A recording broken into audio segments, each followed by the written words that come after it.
kajian ilmiah.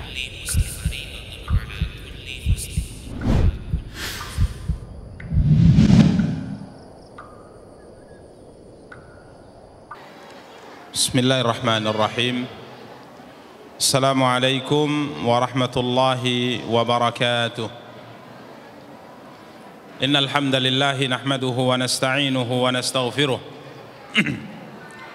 Wa na'udzu billahi min shururi anfusina wa min sayyiati a'malina.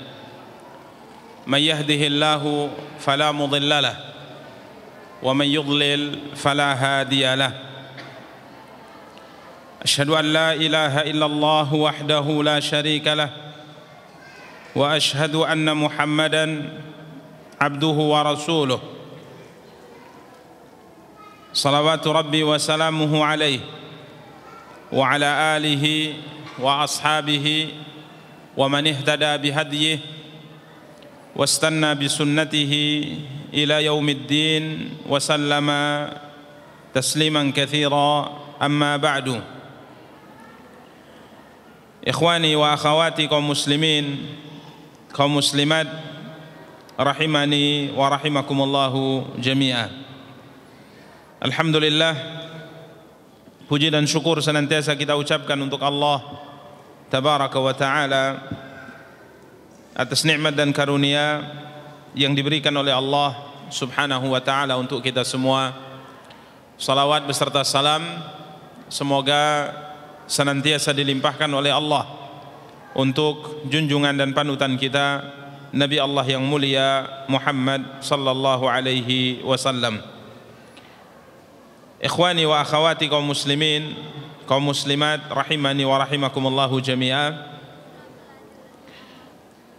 Pada kesempatan yang berbahagia kali ini kita akan mencoba untuk mengkaji dan menjelaskan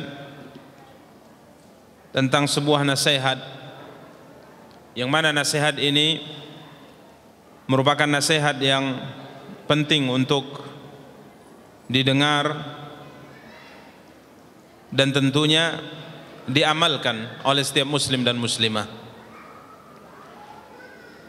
Nasihat agar kita senantiasa terus belajar dan beramal,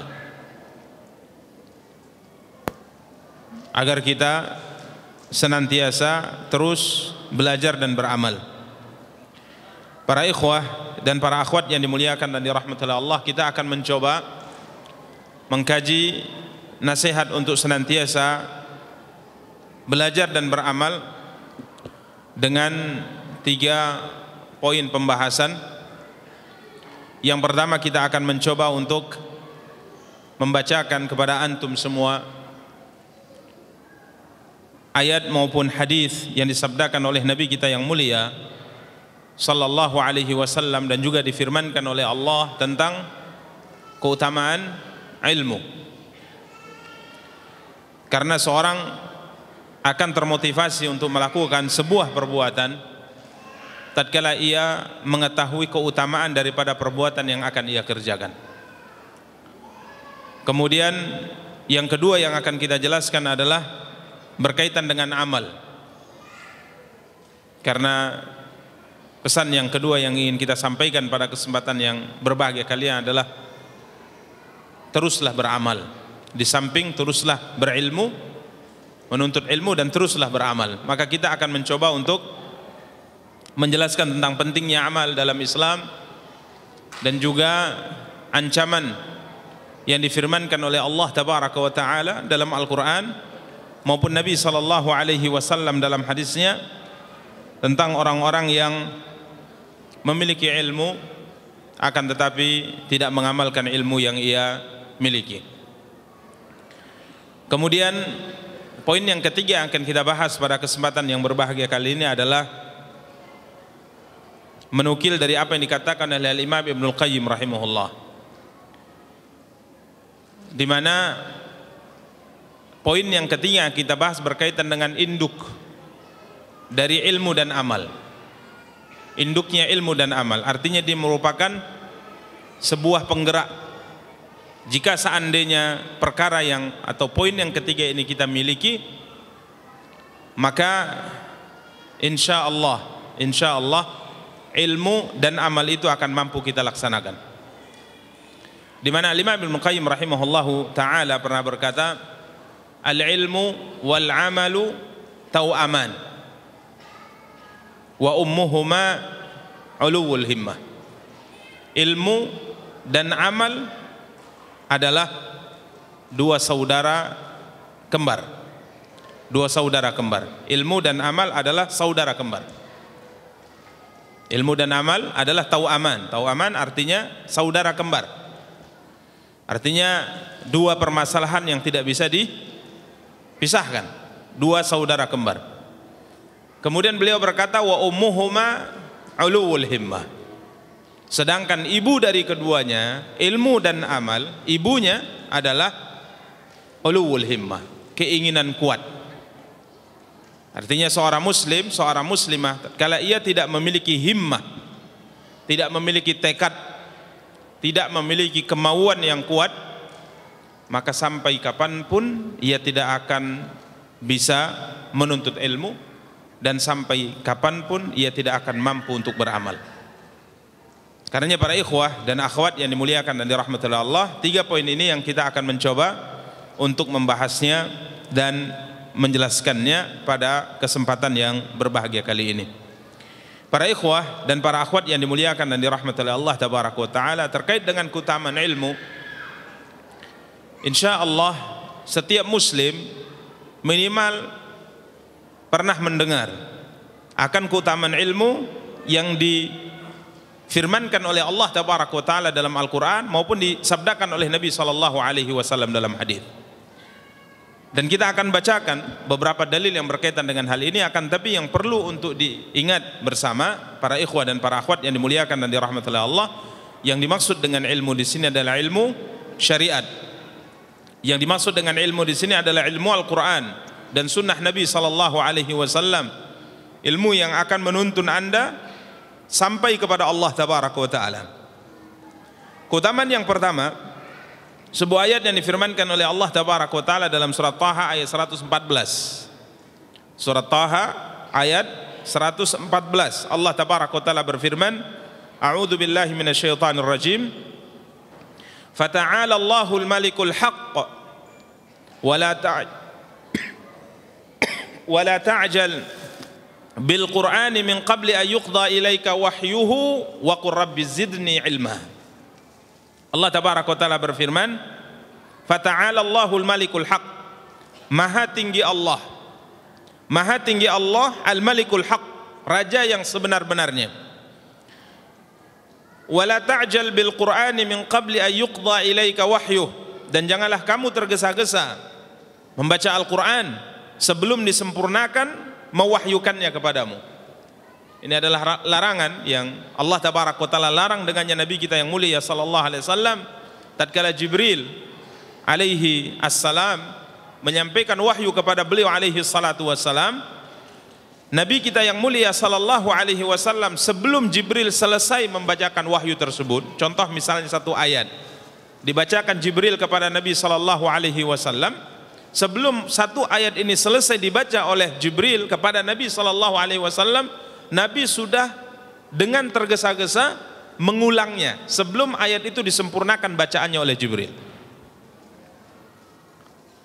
Sebagian ulama mengatakan latar belakangnya adalah karena beliau ingin segera membaca firman Allah, mengikutinya walaupun belum sempurna, beliau sudah mengulangnya. Namun sebagian para ulama mengatakan, dan ini yang sesuai dengan apa yang difirmankan oleh Allah dalam surat yang lain, surat Al-Qiyamah misalnya, beliau ingin segera mengulang ayat tersebut agar beliau tidak lupa.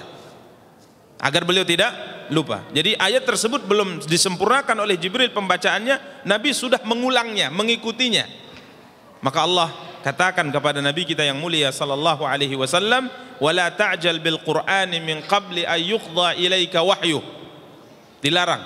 Dengarkan saja, simak saja, dan Allah menjamin bahwa engkau akan menghafalnya. Kemudian Allah Tabaraka wa Ta'ala berfirman, setelah melarang, Allah perintahkan Nabi SAW dengan sebuah perintah. Ini yang berkaitan dengan pembahasan kita, menunjukkan keutamaan ilmu syar'i. Allah Tabaraka wa Ta'ala berfirman, wa qur rabbi zidni ilma. Dan katakan ya Muhammad, mintalah, panjatkanlah doa kepada Allah, kepada Tuhanmu, zidni ilma, tambahkanlah kepadaku ilmu pengetahuan, ilmu syar'i.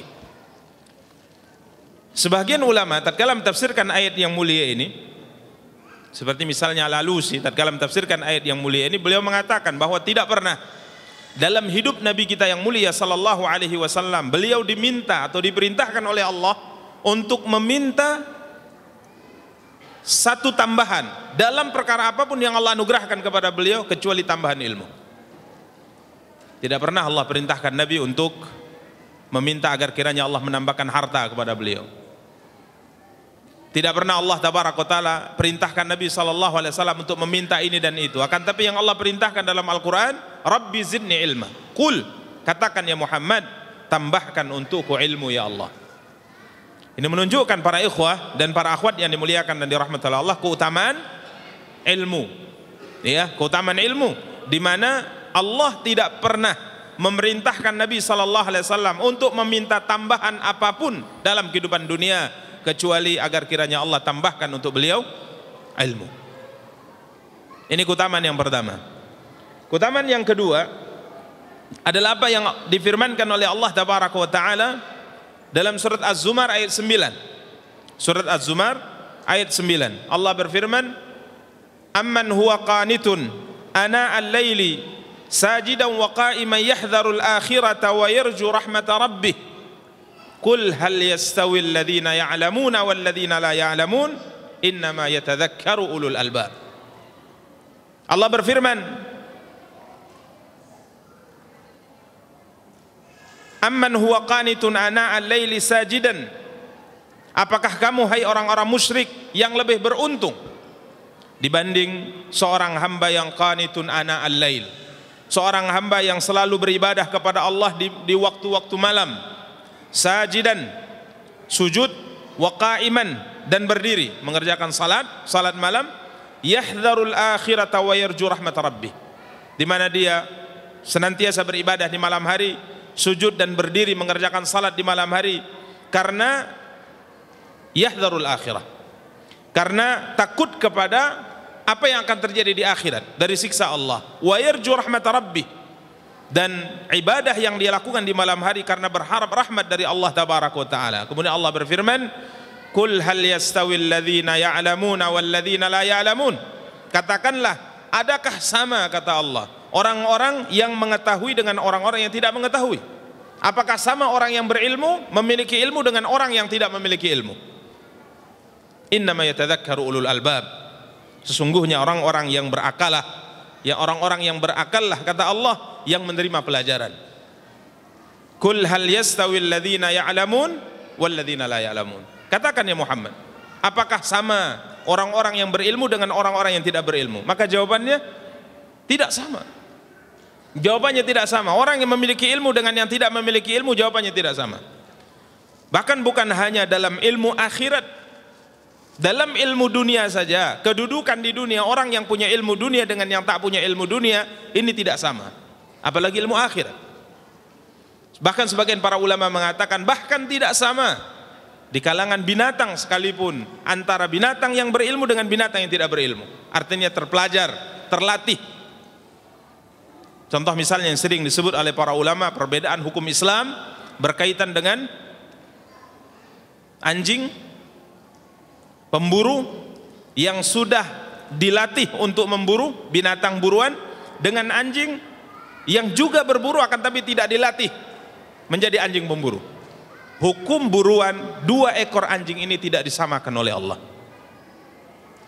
Hukum dua anjing ini tidak disamakan oleh Allah tatkala berburu. Apabila ada anjing yang sudah dilatih berburu kemudian dilepas dengan membaca bismillah, kemudian dia menangkap buruannya dan dia bawa kepada majikannya, maka buruannya halal. Buruannya halal. Adapun jika seandainya ada anjing yang tidak terlatih, kemudian dia berburu, maka hasil buruannya haram.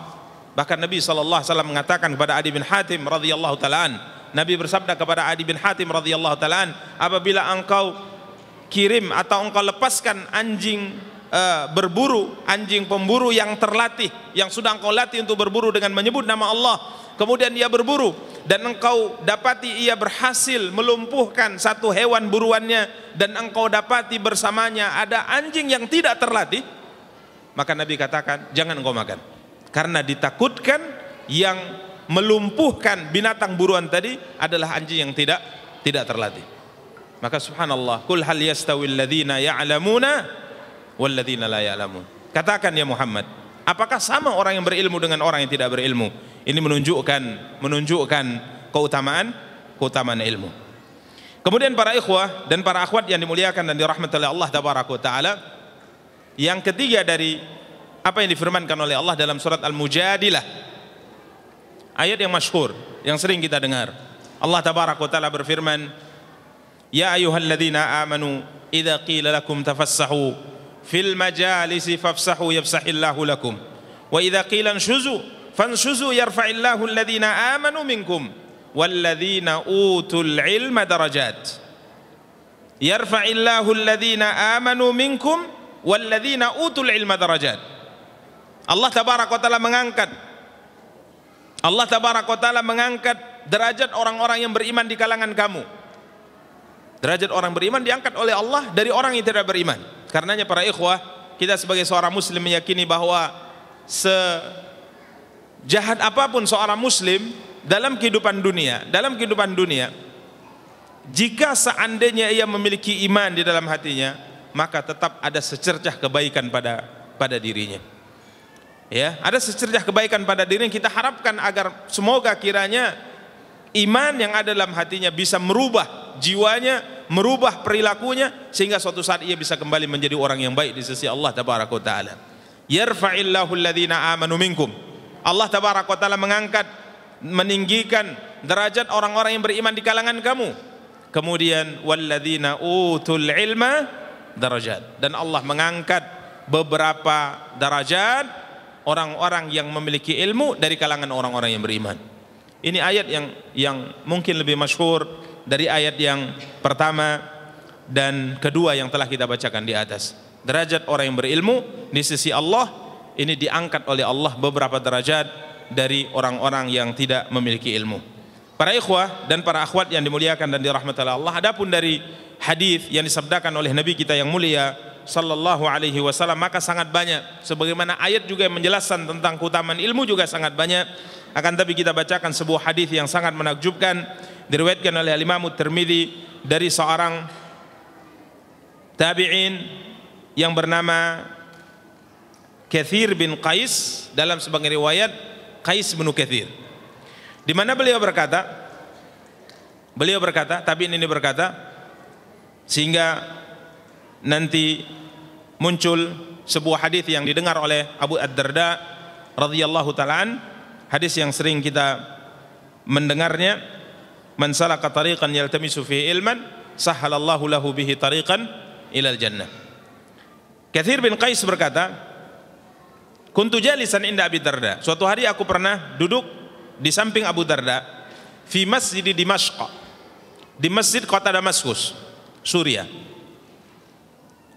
Fa'atahu rajul, datanglah kepadanya seorang lelaki. Lelaki ini datang dari Madinah, dari kota Nabi, dari tempat yang sangat jauh ditempuh pada masa itu. Madinah, Damaskus, Madinah Syam, ini jarak yang sangat jauh. Kurang lebih dahulu sebagian ahli sejarah mengatakan perjalanan memakan waktu kurang lebih 15 hari dahulu. Kemudian lelaki ini berkata kepada Abu Darda, ya Abu Darda, ataituka minal Madinah, Madinati Rasulillah sallallahu alaihi wasallam. Wahai Abu Darda, saya datang dari kota Madinah, yakni kota Madinah Rasulullah, kota Madinah Rasulullah, Madinatul Rasul. Kemudian Beliau mengatakan, li haditsin balagani annaka tuhadditsu bihi 'anin nabiy sallallahu alaihi wasallam. Saya datang kemari menemuimu khusus karena telah sampai kepadaku sepotong hadis atau sebuah hadis yang aku dengar, yang kau sampaikan kepada manusia, yang kau sandarkan hadis ini dari Rasulullah. Jadi laki ini datang dari Madinah, menempuh jarak yang begitu jauh, tujuannya untuk mendengar langsung sebuah hadis yang pernah ia dengar, yang diceritakan kepadanya dari Abu Darda dari Rasulullah. Jadi beliau ingin mendengarnya langsung dari Abu Darda. Beliau tidak mencukupkan diri mendengarkan dari orang lain. Jadi beliau datang ke Damaskus, tujuannya adalah untuk menuntut ilmu. Untuk menuntut ilmu.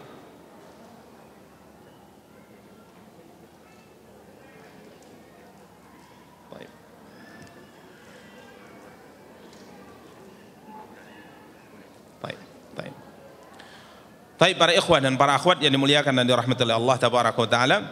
Jadi beliau datang dari Madinah ke Damaskus tujuannya untuk menuntut ilmu.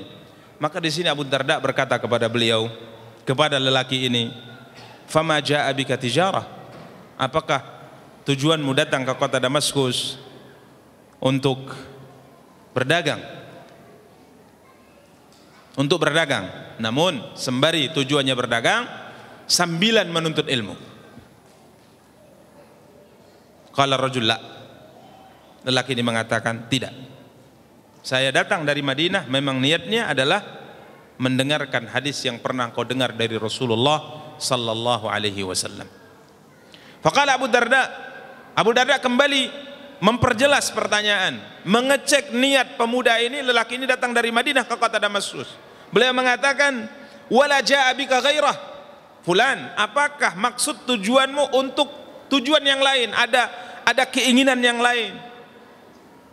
Kalau berdagang mungkin iya, Anda datang kemari bukan untuk berdagang karena memang kau bukan pedagang, tapi mungkin ada kebutuhan lain. Contoh misalnya ingin bertemu dengan teman, contoh ini ingin jalan-jalan, contoh ingin ini dan ini. Dia mengatakan la, tidak, saya memang datang tujuannya untuk menuntut ilmu. Dua hal yang perlu kita camkan di sini. Yang pertama, niat. Luar biasa. Kemudian kita ingatkan bahwa niat ini akan mempengaruhi pahala di sisi Allah. Niat akan mempengaruhi pahala di sisi Allah. Sejauh mana keikhlasan seorang untuk melakukan sebuah ibadah, sejauh itu pula kadar balasan yang akan Allah berikan kepadanya.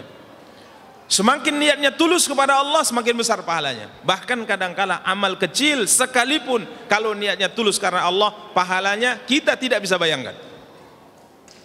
Sekalipun amalnya kecil, remeh.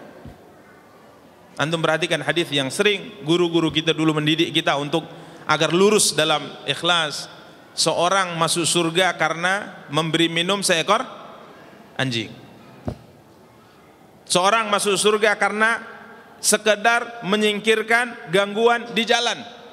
Ini amal yang Nabi SAW katakan dalam hadis, iman itu memiliki 70, 60 sekian atau 70 sekian cabang. Yang paling tinggi adalah la ilaha illallah, dan yang paling rendah adalah menyingkirkan gangguan di jalan.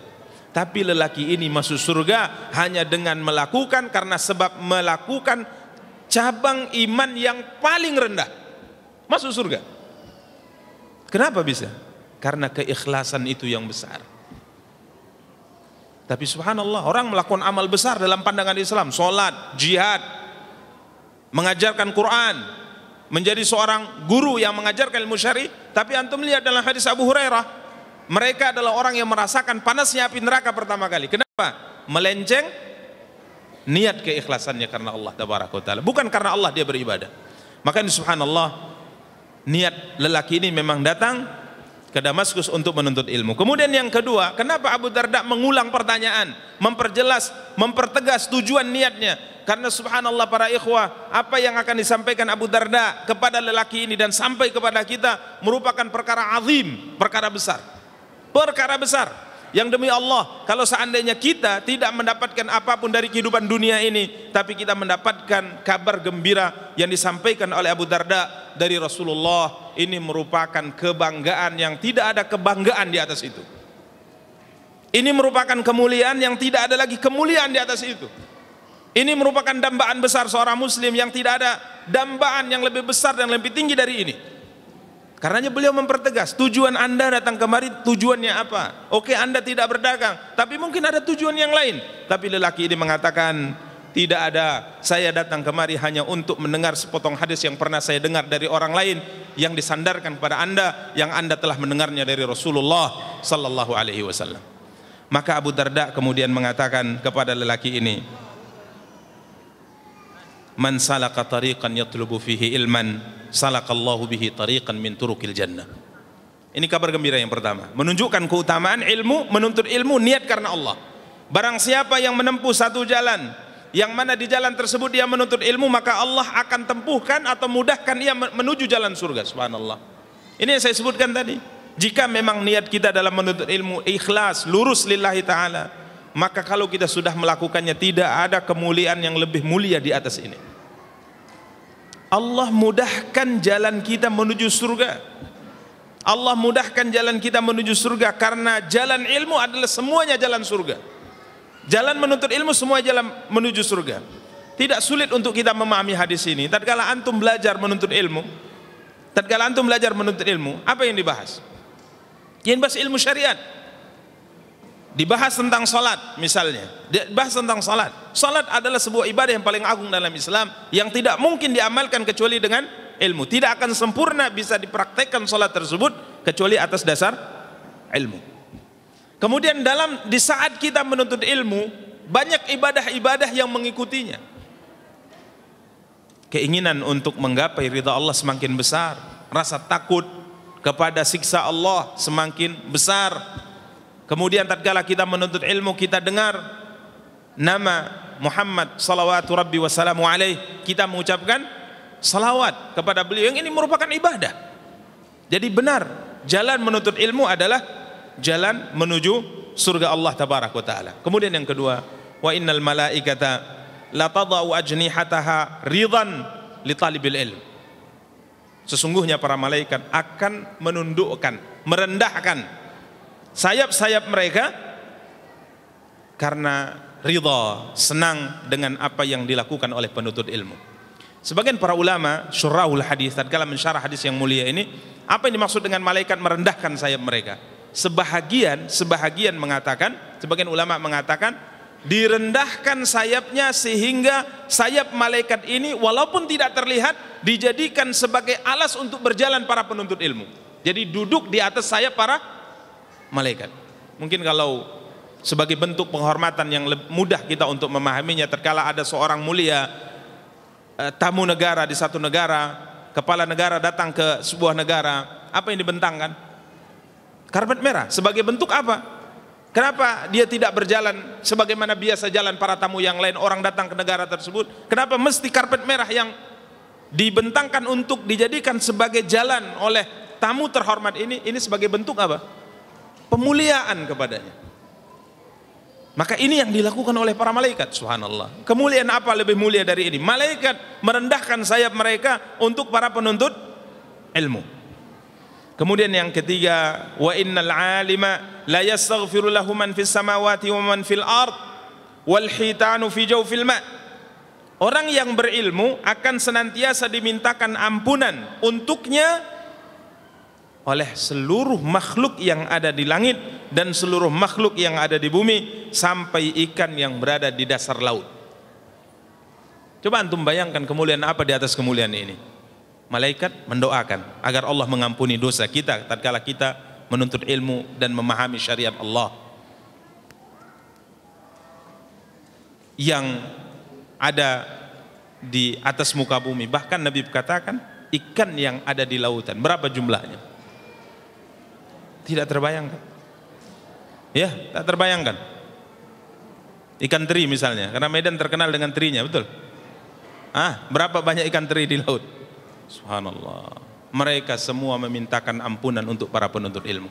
Ini yang saya katakan tadi, sekalipun mungkin kita tidak mendapatkan dunia, tapi kita mendapatkan doa ampunan dari semua makhluk yang ada di langit dan semua makhluk yang ada di bumi, sampai ikan yang ada di dasar lautan sekalipun. Subhanallah, ini kebanggaan, ini kemuliaan. Kemudian Nabi melanjutkan sabdanya, wa inna fadlal alimi 'alal 'abidi ka fadlil qamari lailatal badri 'ala sairil kawakib. Kemuliaan seorang hamba yang berilmu dengan hamba yang tidak berilmu atau abid ahli ibadah sama seperti perbedaan antara purnama dengan bintang-bintang yang lain. Subhanallah.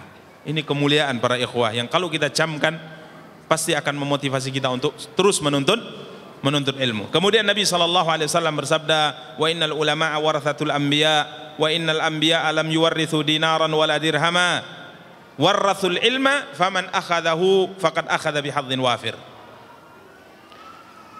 Sesungguhnya para ulama adalah pewaris Nabi. Seorang hamba tatkala meninggal maka hartanya akan diwarisi oleh orang yang hubungan dengannya yang paling dekat, kekerabatan yang paling dekat. Tidak mungkin kerabat yang jauh atau keluarga yang jauh mendapatkan bahagian lebih banyak dalam harta warisan karena posisinya pasti akan dikalahkan oleh kerabat yang lebih dekat dengan ahli mayit. Maka subhanallah tatkala Nabi sallallahu alaihi wasallam bersabda, ulama adalah pewaris para nabi, berarti orang yang berilmu kedudukannya sangat dekat dengan siapa? Rasulullah sallallahu alaihi wasallam. Kemudian Nabi bersabda, para nabi tatkala meninggal tidak mewarisi dinar dan dirham, akan tapi yang mereka wariskan adalah ilmu. Maka barang siapa yang mengambilnya sungguh ia telah mengambil kebahagiaan atau keberuntungan yang sangat besar. Semakin banyak ilmu ini kita dapat, maka semakin banyak keberuntungan yang kita miliki karena kita mengambil peninggalan atau warisan yang ditinggalkan oleh Rasul kita yang mulia sallallahu alaihi wasallam. Para ikhwah dan para akhwat yang dimuliakan dan dirahmati Allah, ini berkaitan dengan keutamaan ilmu pada poin yang pertama yang ingin kita jelaskan. Kemudian yang kedua terkait dengan amal. Para ikhwah dan para akhwat yang dimuliakan dan dirahmati Allah, amal merupakan sebuah perkara yang hukumnya wajib setelah ilmu. Bahkan dalam hadis yang pada pertemuan sebelumnya tatkala kita membahas tentang pemuda, bagaimana nasihat kepada pemuda dan sebagainya, maka sebuah hadis yang disabdakan oleh Nabi kita yang mulia sallallahu alaihi wasallam sangat masyhur. Di antara 5 perkara yang akan ditanya oleh Allah tabaraka wa taala pada hari kiamat adalah wa an ilmihi fima fa'al. Wa an ilmihi fima fa'al. Nabi sallallahu alaihi wasallam bersabda, la tazulu qadama 'abdin yaumal qiyamah hatta yus'al an umrihi fima afnah wa an ilmihi fima fa'al wa an malihi min aina iktasabah wa fima anfaqahu wa an jismihi fima ablah. Di antara yang akan ditanyakan adalah ilmu yang sudah ia ketahui, ilmu yang sudah ia pelajari, mana yang sudah diamalkan. Maka amal merupakan kewajiban. Amal merupakan kewajiban. Setelah berilmu kita dituntut untuk apa? Beramal. Setelah berilmu kita dituntut untuk beramal. Bahkan para ikhwah dan akhwat yang dimuliakan dan dirahmati Allah, satu umat kata para ulama di tafsir dicela oleh Allah karena mereka punya ilmu tapi tidak beramal. Dan Allah berikan kepada mereka sebuah perumpamaan yang paling hina. Dalam surat Al-Jumu'ah ayat 5 Allah berfirman, "Matsalul ladzina hummilut Taurata tsumma lam yahmiluha kamatsalil himari yahmilu asfara bi'sa matsalul qaumil ladzina kadzdzabu biayatillah wallahu la yahdil qaumadz zalimin." Coba perhatikan para ikhwah dan akhwat yang dimuliakan dan dirahmati oleh Allah tabaraka wa taala. Allah tabaraka wa taala memberikan sebuah perumpamaan yang sangat hina, di mana perumpamaan dalam ayat yang mulia ini berkaitan dengan binatang yang sangat hina. Bahkan Allah tabaraka wa taala berfirman, inna ankaral aswati la sautul hamir. Suara yang paling buruk dari binatang adalah suara apa? Keledai. Ya, suara keledai. Allah berfirman, "Matsalul ladzina hummilut Taurata tsumma lam yahmiluha." Perumpamaan orang-orang yang dipikulkan kepada mereka Taurat. Dipikulkan kepada mereka Taurat, yakni orang-orang Yahudi. kitab Taurat. Kemudian tsumma lam yahmiluha, kemudian mereka tiada memikulnya, artinya tidak mengamalkan isi kandungan Taurat yang Allah turunkan kepada mereka. Allah mengatakan, Allah berfirman, kamatsalil himari yahmilu asfara, maka perumpamaan mereka adalah seperti keledai yang membawa kitab-kitab asfara, kitab-kitab yang tebal.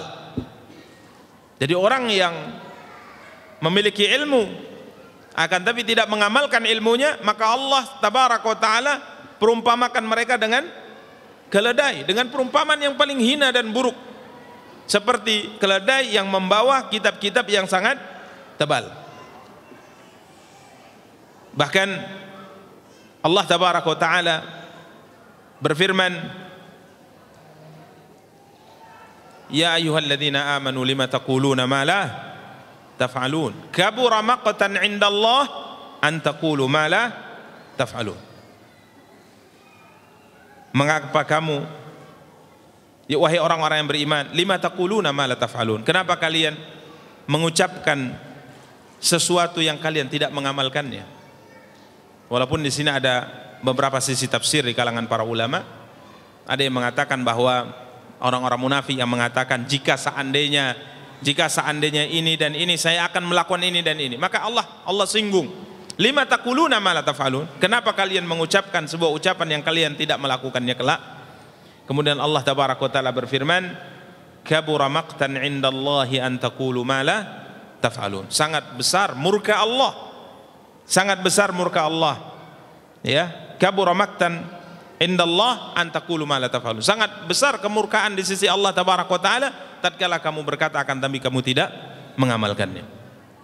Intinya para ikhwah dan para akhwat yang dimuliakan dan dirahmati Allah, banyak sekali ayat dan hadis yang memerintahkan kita untuk beramal dan mengecam kita tatkala kita tidak beramal. Bahkan tujuan daripada ilmu yang kita tuntut adalah untuk diamalkan. Tujuan ilmu yang kita tuntut adalah untuk diamalkan. Karenanya para ikhwah, Nabi SAW katakan dalam hadis tadi, wa an ilmihi fima fa'al, ilmu yang dia pelajari apa yang sudah diamalkan. Karenanya para ikhwah, tatkala kita menuntut ilmu, berusahalah untuk mengamalkan ilmu tersebut, berusaha untuk mengamalkan ilmu tersebut. Kalau dia hukumnya sunnah misalnya, minimal mendengar langsung amalkan, mendengar langsung amalkan, sebagaimana dikatakan oleh Imam Ahmad rahimahullah. Beliau mengatakan tidak ada satu hadis yang saya dengar kecuali saya akan amalkan, saya akan amalkan. Walaupun mungkin kadangkala ilmu yang kita dengar tersebut atau hadis yang kita dengar tersebut adalah kita amalkan satu kali dalam seumur hidup, tapi kita amalkan. Karena kalau seandainya kita tidak amalkan para ikhwah, semakin banyak hujjah Allah terhadap diri kita. Karena semua akan ditanya, ilmu ini Anda sudah ketahui, apakah sudah Anda amalkan? Ini yang sudah Anda amalkan atau tidak? Semua akan dimintai oleh Allah pertanggungjawaban. Karenanya keutamaan ilmu dan amal, perintah untuk berilmu, perintah untuk beramal, ini sangat banyak dalilnya. Akan tapi yang terpenting adalah poin ketiga. Apa poin ketiga tadi? Himmah. Apa yang maksud dengan himmah? Kemauan yang kuat. Karena kalau berbicara tentang keutamaan ilmu, anjuran untuk beramal, hari-hari kita mendengarnya, hari-hari kita membacanya, dan semua kita tahu. Tapi kenapa hati ini tidak juga tergerak untuk berjuang dalam menuntut ilmu, dan kenapa hati ini tidak bergerak untuk berjuang mengamalkan ilmu yang kita pelajari? Masalahnya adalah karena himmah tidak ada. Ini yang dikatakan oleh Imam Ibnu Qayyim rahimahullah, al-ilmu wal amal tau'aman. Ilmu dan amal tau'aman. Apa tau'aman tadi? Saudara kembar. Saudara kembar. Ibu mereka adalah himmah. Jadi orang kalau sudah punya himmah, punya tekad kuat, pasti dia akan berjuang untuk menuntut ilmu karena dia sudah mendengar keutamaan ilmu. Dan kalau seandainya seorang memiliki himmah, tekad yang kuat, maka pasti dia akan berjuang untuk beramal sekalipun berat. Sekalipun berat. Inilah rahasia dari apa yang disabdakan oleh Nabi kita yang mulia sallallahu alaihi wasallam, al-mu'minul qawiyyu khairun wa ahabbu ila Allah minal mu'minidh dhaif wa fi kullin khairun. Seorang seorang mukmin yang kuat tekadnya, kuat kemauannya dalam melakukan kebaikan dunia maupun akhirat, khairun wa ahabbu ila Allah minal mu'minidh dhaif. Lebih dicintai oleh Allah daripada mukmin yang tekadnya, kemauannya lemah.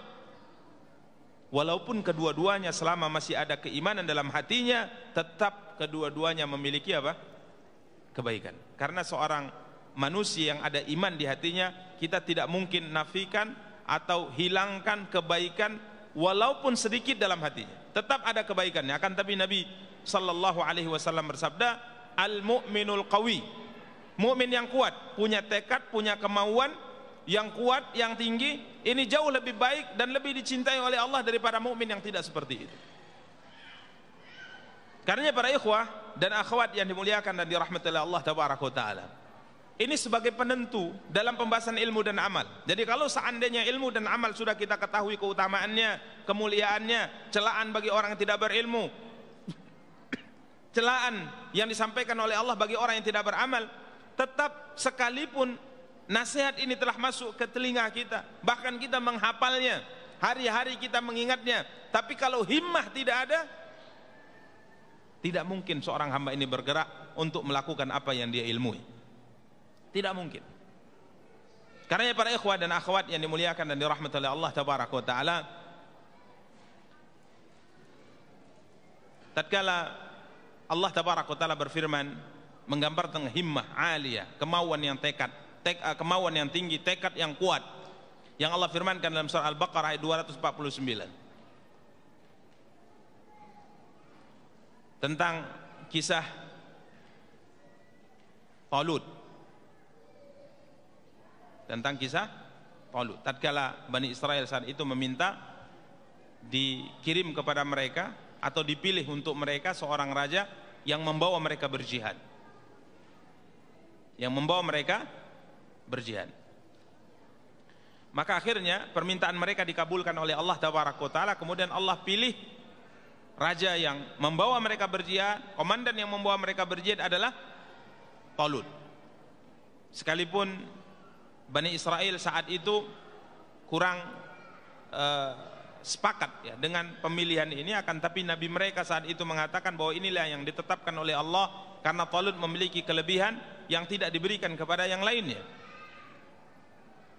Kemudian Allah bercerita pada ayat 249, falamma fasala Talut bil junudi qala innallaha mubtaliikum binahar faman shariba minhu falaysa minni wa man lam yashrabhu fa innahu minni illa man ightarafa ghurfatan biyadihi. Talut pun berjalan membawa pasukannya.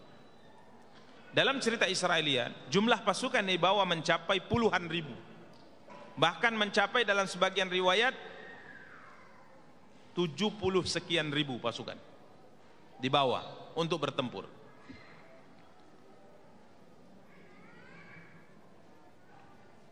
Dalam sebagian riwayat puluhan ribu, dan dalam sebagian catatan Israeliat mencapai 80 ribu.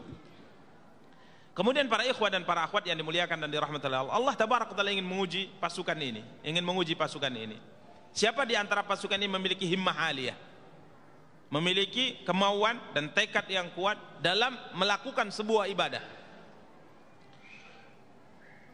Maka Talut berkata kepada pasukannya, innallaha mubtaliikum binahar. Sesungguhnya Allah tabaraka wa taala menguji kalian dengan sebuah sungai. Sebuah sungai yang akan kalian lewati. Dalam kondisi mereka sangat butuh minum, sangat butuh air, Allah ingin uji mereka.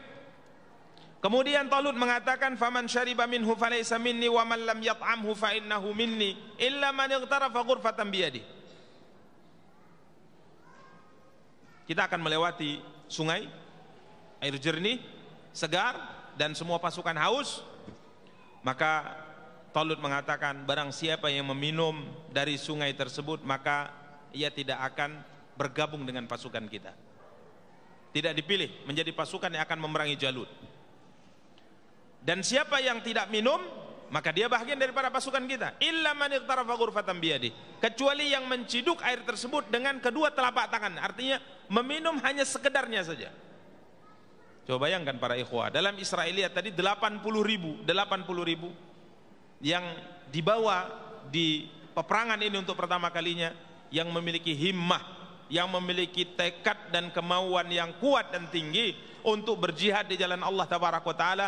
Kiranya dalam sebagian cerita tidaklah selamat atau tidaklah lulus dari ujian ini kecuali sejumlah pasukan Rasulullah bersama dengan para sahabat di perang Badar. Subhanallah.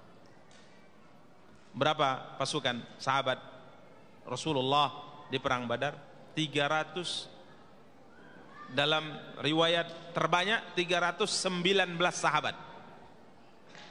Coba bayangkan, dari 80 ribu yang punya himmah untuk tetap berjihad, mempertahankan agama Allah, meninggalkan yang dilarang oleh Allah, hanya ratusan saja, 319 orang. Insyaallah himmah.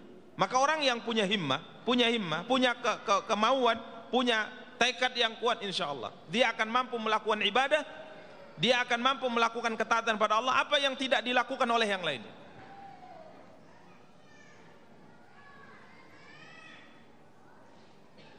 Siapa di antara kita yang tidak pernah mendengar keutamaan membaca Al-Quran? Semua kita tahu, semua kita menghafalnya. Bahkan mungkin sudah terpatri di hati kita bahwa di saat kita membaca Al-Quran, pahala yang Allah berikan kepada kita berapa? Saat per hurufnya berapa? 10 pahala. Man qara'a harfan min kitabillah falahu hasanatun wal hasanatu bi asyri amsalihah. Barang siapa yang membaca satu huruf dari kitabullah, dari Al-Quran, maka untuknya satu hasanah, satu kebaikan, dan satu kebaikan ini akan dilipat gandakan oleh Allah menjadi 10 kebaikan. Bahkan dalam riwayat tersebut dikatakan, la aqulu alif lam mim harfun, aku tidak mengatakan alif lam mim harfun satu huruf, akan tapi aku mengatakan alif satu huruf, lam satu huruf, mim satu huruf. Jadi kalau kita membaca alif lam mim, maka Allah tuliskan untuk kita 30 pahala. Siapa di antara kita yang tidak pernah mendengar hadis ini, bahkan sudah hafal? Tapi kenapa kita tidak bergerak untuk membaca Al-Quran? Karena tidak ada himmah. Himmah tidak ada. Kapan himmah itu muncul? Mungkin di bulan Ramadan saja. Di bulan Ramadan himmah tinggi, setelah itu tidak ada. Ini himmah para ikhwah yang menentukan. Sebagaimana dikatakan Imam Ibnu Qayyim, ummuhuma, ibu ilmu dan amal adalah himmah. Sehingga muncul Abdullah bin Amr bin As radhiyallahu ta'ala, ditegur oleh Rasulullah karena setiap hari khatam Al-Quran. Setiap hari khatam Al-Quran ditegur oleh Nabi. Khatam, saya dengar kamu menghatamkan Al-Quran setiap hari. Dia mengatakan, na'am ya Rasulullah. Maka Nabi mengatakan, khatamkan Quran sekali dalam sebulan. Dia mengatakan, ya Rasul, aku mampu menghatamkan Al-Quran lebih cepat dari itu. Izinkan aku bersenang-senang di masa muda dan di masa kuatku. Maka Rasulullah SAW katakan, iqra'hu fi ashrin, hatamkan Quran dalam 10 hari. Maka dia mengatakan, saya mampu. Ini orang punya himmah. Ini yang membedakan sebenarnya para ikhwah. Ini yang membedakan. Jadi apakah yang membedakan kualitas menu makanan? Semakin bagus gizi, vitamin yang dimakan, semakin kuat kita beribadah? Tidak demi Allah. Betapa banyak kita dapat cerita para salaf, orang yang kurus, orangnya lemah, orangnya sakit-sakitan, tapi tatkala sholat, subhanallah. Sedangkan kita makan dari berbagai macam jenis makanan, lengkap. Kalau kita hitung dari pagi sampai sore ini, berapa jenis makanan yang sudah kita makan? Apalagi di acara seperti ini. Tapi coba nanti malam, siapa di antara kita yang paling banyak makan, yang paling tahan dan paling kuat membaca Quran dan melakukan ibadah kepada Allah? Tidak ada. Karena masalahnya bukan menu makanannya, masalahnya bukan ototnya yang kuat, masalahnya himmahnya yang tidak ada. Ini masalahnya, ummuhuma himmah. Makanya para ikhwah dan akhwat yang dimuliakan dan dirahmati oleh Allah tabaraka wa taala, Sahabat tatkala ia punya himmah, maka apapun dia lakukan untuk beribadah kepada Allah. Abu Talha radhiyallahu ta'ala tatkala membaca firman Allah, lan tanalul birra hatta tunfiqu mimma tuhibbun, kalian tidak akan mendapatkan kebaikan, yakni surga Allah, kecuali apabila kalian mampu berinfak, bersedekah dengan harta yang kalian cintai. Ayat ini sudah kita baca, kita tahu artinya.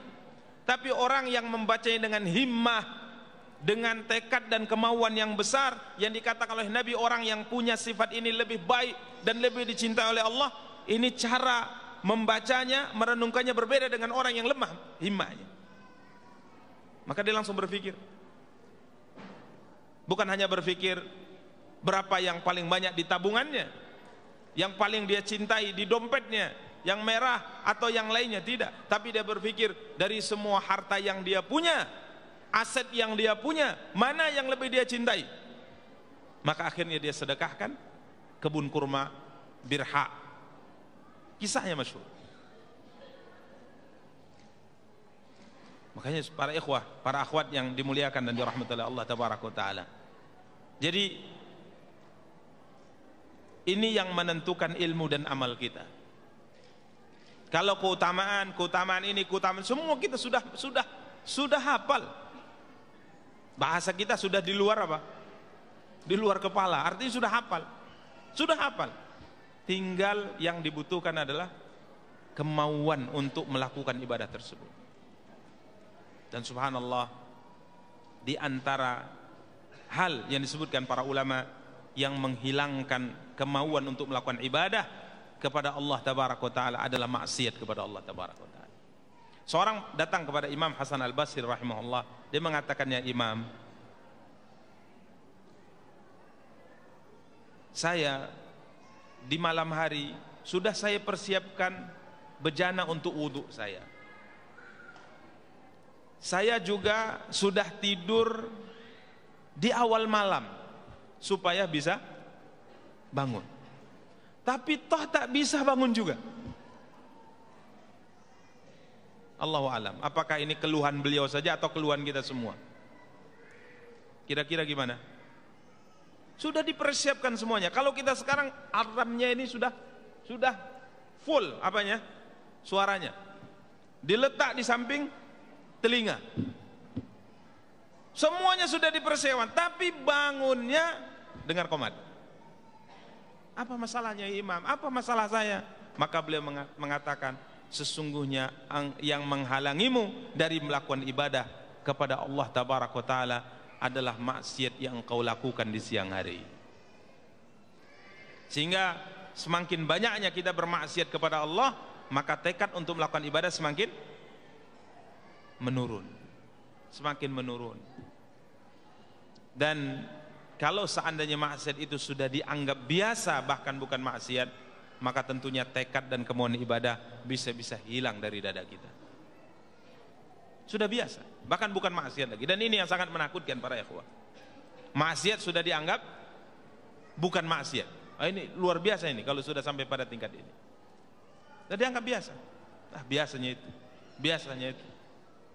Para ikhwah, para akhwat yang dimuliakan dan dirahmati Allah. Jadi penentuan himmah. Apa yang menyebabkan seorang ulama yang kita baca sejarahnya, ya, sahabat mungkin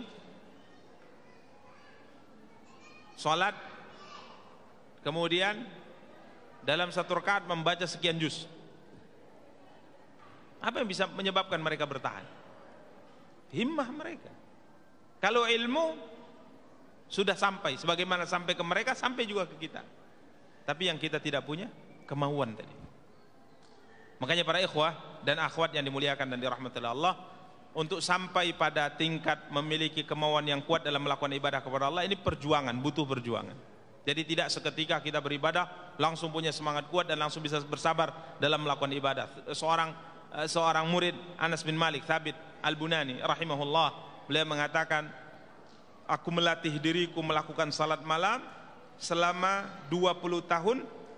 Melatih diriku salat malam selama 20 tahun artinya memaksa diriku untuk mengerjakan salat malam selama 20 tahun. Masih selama 20 tahun itu merasa berat, merasa berat, akan tetapi 20 tahun kemudian aku sudah merasa bahagia dengan salat malam. Subhanallah para ikhwah dan para akhwat yang dimuliakan dan dirahmati oleh Allah tabaraka taala. Jadi ini yang hendaknya kita camkan bersama, bahwa ilmu dan amal merupakan kewajiban yang harus kita tunaikan, yang harus kita laksanakan. Akan tapi keduanya tidak bisa kita gapai kecuali dengan kemauan yang kuat yang kita miliki untuk melakukannya. Kalau tidak ada himmah, yang himmah itu ada dalam hati, maka tidak mungkin kita bisa melakukan ibadah kepada Allah tabaraka wa taala dengan baik dan benar. Dan penentuan bukan di besar tubuhnya, di tenaga yang dimiliki oleh seseorang, akan tapi penentuannya adalah pada apa yang ada dalam hati kita. Karenanya para ulama tatkala membahas al-mu'minul qawi, mukmin yang kuat, bukan kuat berkaitan dengan tenaga atau otot, akan tapi yang kuat di sini sebagian mensyarah artinya iman atau artinya kemauan. Dan orang kalau sudah punya kemauan dalam melakukan ibadah kepada Allah, apapun dia lakukan. Demikian para ikhwah dan akhwat yang dimuliakan dan dirahmati Allah, tadi sudah disampaikan waktu penyampaian kita hanya sampai 5:30 karena ada beberapa acara berikutnya yang mungkin akan dilaksanakan. Mungkin hanya ini para ikhwah dan akhwat yang dimuliakan dan dirahmati Allah apa yang dapat kita sampaikan pada kesempatan yang berbahagia kali ini. Semoga Allah tabaraka wa taala memberikan kepada kita kekuatan, semoga Allah tabaraka wa taala memberikan kepada kita semua kesadaran untuk terus memperbaiki amal ibadah kita kepada Allah tabaraka wa taala, dan kita memohon kekuatan dan kesabaran kepada Allah terus beribadah kepadanya sampai kita bertemu dengan Allah tabaraka wa taala. Amin amin ya rabbal alamin. Demikian para ikhwah, kita cukupkan. Wassallallahu ala nabiyyina Muhammadin wa ala alihi wa sahbihi wa tabi'in. Subhanakallahumma bihamdika asyhadu an la ilaha illa anta astaghfiruka wa atubu ilaik. Wassalamu alaikum warahmatullahi wabarakatuh.